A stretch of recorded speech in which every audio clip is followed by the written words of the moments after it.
مزمور داويت مأتوي مزمور داويت مصحف قدس زركب ناي مزمورن صلوتن مصحفي እዚ መጽሓፍ እዚ በብእዋኑ በሓይለ ሰባት ዝተደርሰ እዩ ህዝቢ እስራኤል ነዚ መዝሙርን ጸሎትን ኣኪቦም ኣብ ኣምልኾኦም የዘውትርዎ ነበሩ ድሓር ድማ ክፍሊ ቅዱሳን ጽሑፋቶም ገበርዎ እዚ መንፈሳዊ መዝሙር እዚ ናይ ምምስጋን ናይ ኣምልኾትን ካብ እግዚአብሔር ረድኤትን ሓለዋን ድሕነትን እንልምነሉ ምሕረት ንምርካብ እንምህለለሉ እግዚአብሔር ስለ ዝባረኸና እንመስግነሉ ንጸላእትና ክቐጽዓልና እንልምነሉ እዩ እዚ መንፈሳዊ መዝሙር እዚ ምእንቲ ርእስኻን ምእንቲ ህዝብኻን እትጽልዩ እዩ ገሊኡ ናይ ብሕትኻ ውሽጣዊ ስምዒትካ እትገልጸሉ እዩ ገሊኡ ድማ ድልየትን ስምዒትን ህዝቢ ኣምላኽ ዝገልጽ እዩ ኢየሱስ ካብ መዝሙር ዳዊት እናጠቐሰ ይምህር ነበረ ጸሓፍቲ ሓዲስ ኪዳን እውን ጠቒሶም ኣለዉ ቤተ ክርስቲያን ድማ ካብቲ ዝተመስረተትሉ ዘመን ጀሚራ ናይ ኣምልኾ ዓብዪ መጽሓፍ ገይራተላ ቀዳማይ መዝሙር ሓደ ሓቀኛ ብጽዕና ምኽሪ ኹፋኣት ሰባት ዘይሰምዕ ብመንገዲ ሓጥኣን ከዓ ዘይከይድ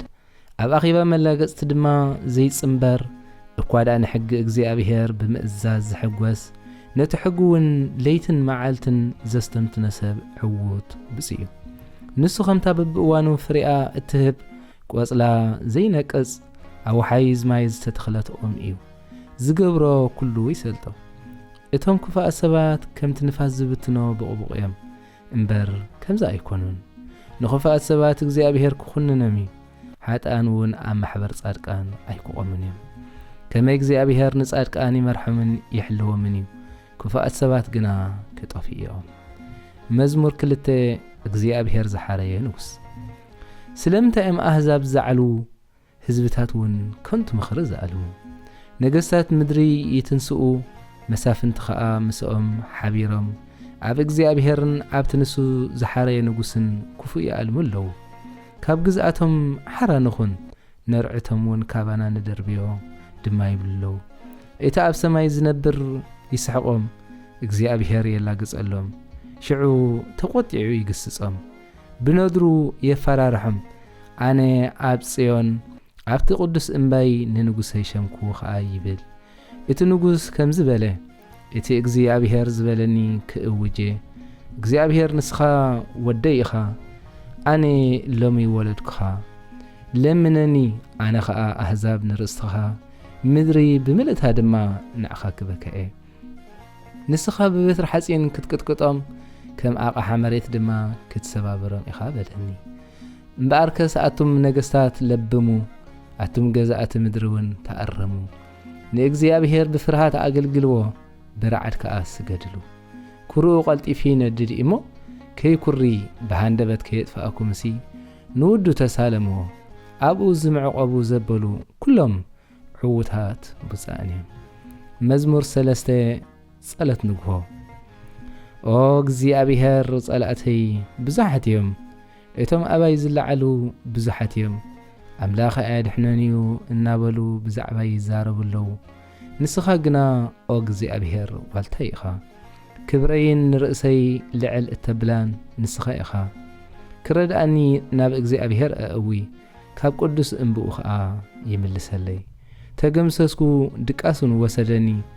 እግዚኣብሔር ይድግፈኒ ስለ ዘሎ ከዓ ተንሳእኹ ካብቶም ብኩሉ ወገን ዝኸቡኒ ኣእላፍ ኣሕዛብ ኣይፈርህኒ ኦ እግዚአብሔር ተንስእ ኦ ኣምላኸይ ኣድሕነኒ ንመንጋጋ ኩሎም ጸላእተይ ስበሮ ነስናን ክፉኣት ሰባት እውን ድቖሶ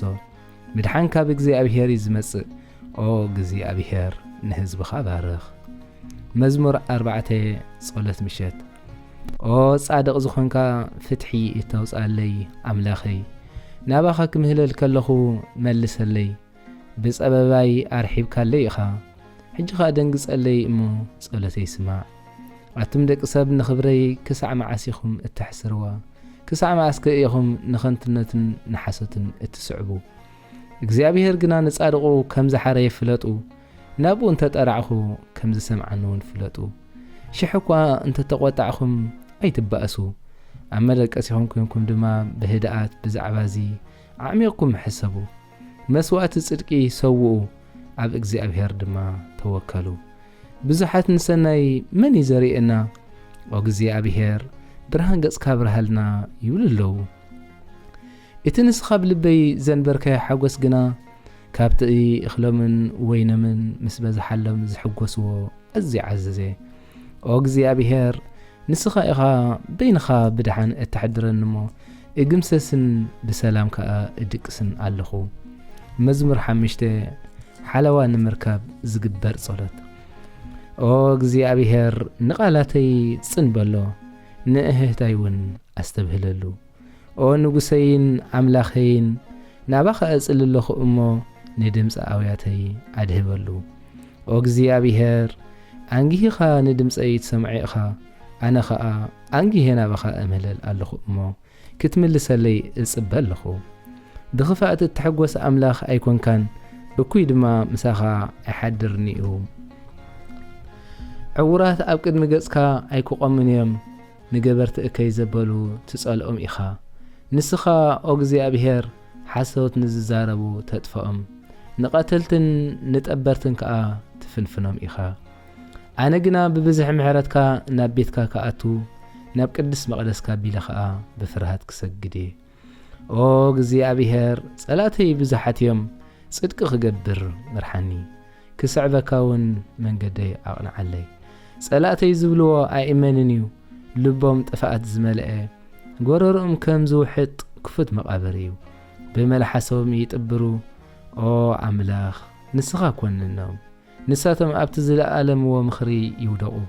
ካባኻ ዓልየም እሞ ብዙሕ ኣበሳ ስለ ዝገበሩ ስጎጎም ኣባኻ ዝዕቆቡ ኩሎም ግና ይተሓጐሱ ንስኻ ኣጽሊልካዮም ኢኻ እሞ ንዘለኣለም ዕልል ይበሉ ንስምካ ዘፍቅርዎ ድማ በኣኻ ይፈስሑ እግዚአብሔር ንጻድቕ ንስኻ ትባርኸ ከም ብዋልታ ከዓ ብጸጋ ትኸቦ